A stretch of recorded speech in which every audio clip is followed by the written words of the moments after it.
Presented by RKPL Music. Mixed by DJ Guddu. Presented by RKPL Music. DJ Guddu. DJ Guddu. DJ Guddu. दिल को दी हमरा के मारी तो के दिल को दी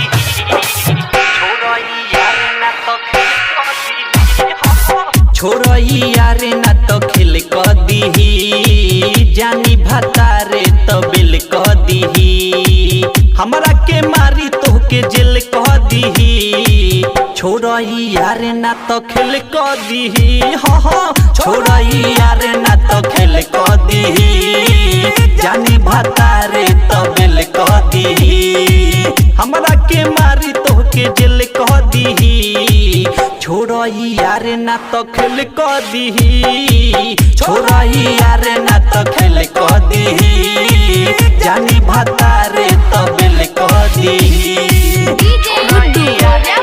DJ Guddu.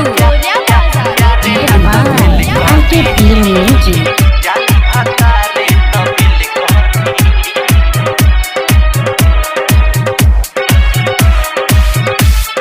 मरनी मी से कॉल तो बोलैला फोन कके काहे लेट कर तार बहिया में धके जानी भतारे तो बिल को छोरा ना मारना मरनी मी से कॉल तो बोलैला फोन कके काहे लेट कर तार बहिया में धके सुखल लबदा तिल तिल कह दीही जानी भतारे तो बिल कह दीही हमरा के मारी तो के जेल कह दीही छोड़ई यार ना तो खेल कह दीही छोड़ई यार ना तो खेल कह दीही जानी भतारे तो बिल कह दीही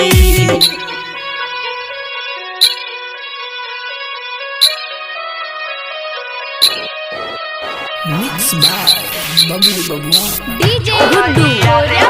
DJ Guddu. DJ Guddu. Bill कह दीही Presented हमरा के by मारी तो के RKPL जेल Music. कह दीही छोड़ई यार ना तो खेल कह दीही राजेश रुद्रा बबलू काम होई फेरू जे देखे ना भतार तो लागेला हमके खोजे जानी भतारे तो बिल को दी राजेश रुद्रा बबलू काम होई फेरू जे देखे ना भतार तो लागेला हमके खोजे पाल की लाल हो रिल को दीही जानी भतारे तो बिल को दीही हमरा के मारी तो के जेल कह दीही छोड़ई यार ना तो खेल कह दीही छोड़ई यार ना तो खेल कह दीही जानी भतारे तो बिल कह दीही हमरा के मारी तो के जेल कह दीही छोड़ई यार ना तो खेल कह दीही छोड़ई यार ना तो खेल कह दीही जानी भतारे तो बिल कह दीही छोड़ई यार ना तो खेल कह दीही जानी भतारे तो बिल कह दीही स्टूडियो मकेर। अरे पूरा इंडिया हिली बाबू, खाली तू देखत जा। जानी भतारे तो बिल कह दी।